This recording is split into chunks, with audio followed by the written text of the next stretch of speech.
An investigation of more than 3 decades into the assassination of former Swedish Prime Minister Olof Palme will be made public in Stockholm today. The premier was shot in the back in 1986 while walking home from the movies with his wife. Whilst dozens of people were questioned over his death, the mystery of who killed him and why has stumped authorities ever since. The unsolved murder has led to speculation. The lone gunman who killed Palme was opposed to his social democratic politics or part of a much more sinister plot linked to the South African apartheid regime. No killer has ever been linked to the murder, despite it occurring on a busy public road in Stockholm. Reports indicate Swedish investigators met with intelligence officials in Pretoria earlier this year, where a dossier of information was handed over.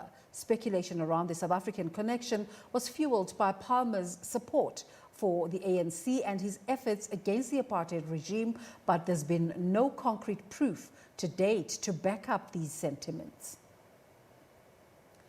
We have a journalist and Labour analyst, Terry Bell, on Skype. He co-authored a book, Unfinished Business. The book looks at several issues, including the apartheid regime, how the Afrikaner Broederbond operated, and the murderous activities of the South African security forces in the former Transkei. A very good morning to you, Mr. Bell. What do you know about the assassination of Olof Palme? Well, I wish I knew a lot more. There was a lot of speculation, particularly at the time of the TRC, the Truth and Reconciliation Commission. And Eugene de Kock, who is the person who probably gave more information than anyone, he obviously did, than anyone else about everything, did say that he had heard that the assassination was possibly part of Operation Longreach, which was run by Craig Michael Williamson, one of the more notorious of South Africa's sort of operatives. And then at the same time, during the TRC investigation, Jan Olke Schellenberg, who happened to be a Swedish senior police officer who was seconded to the TRC, he also was investigating, and at that stage, someone was arrested in Mozambique, the name of Henry Bacon. And in fact, he turned out to be a spy who'd been a spy for the apartheid regime. He has a very checkered background. He's known as Mr. 200%. And he had obviously been in Sweden. He spoke Swedish because he'd been adopted by a family where the mother was Swedish, and he learned the language. And he also, his favorite weapon was a .375 Magnum, not a very good weapon actually to commit assassinations, which I've subsequently discovered, but that is what killed Olof Palme. But his own weapon, .375, was found in a safe deposit box in Durban, and it wasn't the weapon. My theory always was that if he was involved, and there certainly is evidence that he was in Sweden at the time, was that he was what's known as the carrier, someone who brings the weapon to the assassin. The assassin then does the job and then gets rid of the weapon. I don't know, that's pure speculation, but this man Barnett, who was originally born as Leon van der Westhuizen, was adopted as Henry William Bacon. He changed his name into Nico Estlin. He became Nigel Barnett, H.W. Otto. He had different ID documents, all genuine ones issued by the apartheid state. He continued working, as far as I know, for military intelligence under the new regime until 1997, when he was arrested in Mozambique.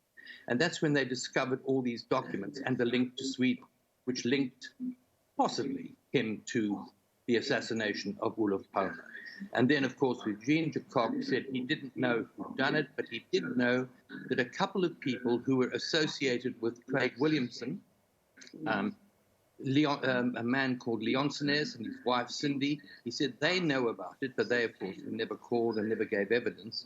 So we still don't know whether South Africa was directly involved. It's understandable that they would have been, because they were particularly worried about the activities of Olof Palme and what was known as his kitchen cabinet, who were trying to set up a third way within the ANC and the Black Consciousness movement for a change within South Africa. They were also giving a huge amount of support to the anti-apartheid movement. Terry, South Africa is celebrating Youth Month this month in June.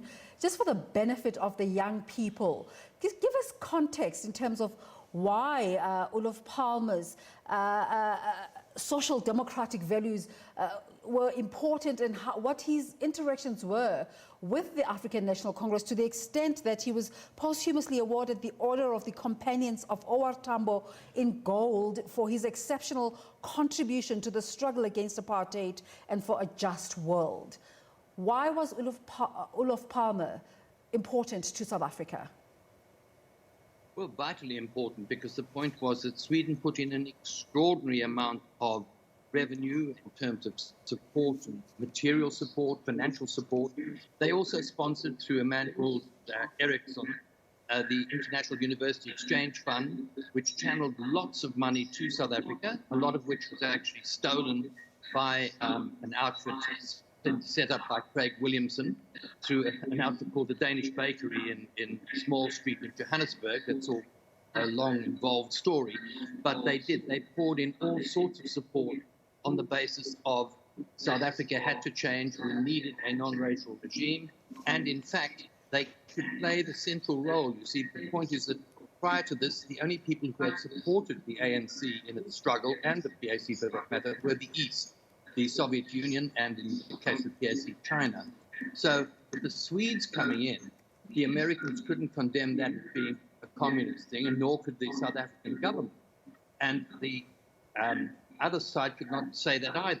So the point is, you ended up with Sweden becoming a vitally important political cog internationally, and also on a material basis in terms of support for students, for youth, and for the struggle generally in South Africa. So Olof Palme was incredibly important, because he ran what was called the kitchen cabinet, with a man called Olof Carlson and a couple of others, and Ericsson in Geneva, which gave tremendous support to the South African struggle. What was the content of this perceived third way? Well, the point was, you had a situation where the ANC was seen, and to a large extent was, controlled by the Communist Party, which was basically pro-Moscow. And the reason being very simple, and that was that Portugal, until the collapse in 1974 of the Portuguese African Empire, was a part of NATO. So therefore, South Africa ended up being part and parcel of the so-called West. So you had Ronald Reagan, for example, in the United States, and Margaret Thatcher in Britain, calling the ANC and anyone who resisted the apartheid regime terrorists. And therefore, you had someone coming from a central part of Europe, a respectable part of Europe, saying no. And the Dutch came in and supported this as well, but the Swedes played a major role, saying no. We are talking here about a matter of principle. It's got nothing to do with East or West, with pro-Moscow, pro-Washington, or anything like that. It's got to do with the principle of non-racialism, of anti-racism. And that's what made it, I think, particularly dangerous as far as the South African regime is concerned. Let's talk about the different interactions that Olof Palme had with the different South African politicians. I remember that during the funeral of the late Ambassador Billy Modise, a lot was said about how Olof Palme welcomed him into the country with open arms. What kind of legacy exists there? There's still a great legacy. The point was, what happened in Sweden was, if Sweden was accepting the fact that, and I think they came belatedly to the things, as it most of the other countries in Europe, to support. But he became very, very friendly, particularly with OR Tambo, who was then the acting and became the president of the ANC. He was very close to him. And he welcomed any of the ANC people to Sweden to be trained, to be given virtually diplomatic status. Now, apart from places like Cuba and the Eastern Bloc, that was the only country to really begin to break those ranks. And those are the ranks that the apartheid regime had worked assiduously for decades to try to stop developing. And they were developing mainly because of Olof Palme and his drive. South Africa and the fight against apartheid became a major pillar in his politics. And so, therefore, he became a #1 enemy of the apartheid state. So tell us, what threads do you follow in Unfinished Business in terms of trying to uncover what happened to the former Prime Minister? Well, I followed because of Eugene de Kock's statement that he had heard via Jonty Leonsenes, who has never, as far as I know, been investigated, interrogated or anything, who was one of Craig Williamson's people.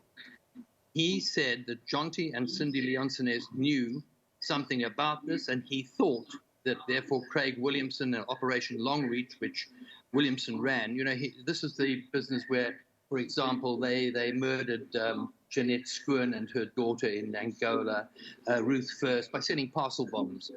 The person, Jeremy Raven, who made them, ended up as a mattress or bed salesman in Pretoria, for example. These were all the unfinished business, the strands that sort of hung there. So I looked into it and I found Bacon, and I interviewed Jan-Åke Schellenberg at great length, and he was very helpful. Gave me all the information that he'd got, which he had given to the TRC, which was never really followed up, which it couldn't be because they were just closed down eventually. Nothing happened. There were no prosecutions, no further investigations.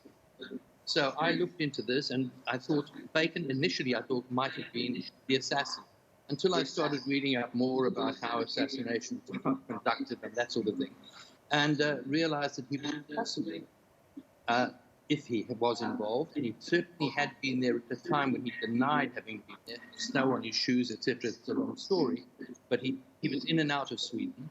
He might have been, as I said, the carrier, someone who took the murder weapon. The fact that he took the .375 Magnum would also tie in with the sort of person he was. We're all waiting in anticipation, but what do you expect to hear from that media briefing later on this morning? I haven't a clue, and this is the thing. I have been, since I gave up on this because I hit so many dead ends and I have only limited resources. But other people kept going, and I would get calls from former Swedish diplomats, from journalists, because there's been a huge reward available in Sweden for anyone who could find out who killed Olof Palme. So I keep getting these calls, and I say, well, look, it's all in the book.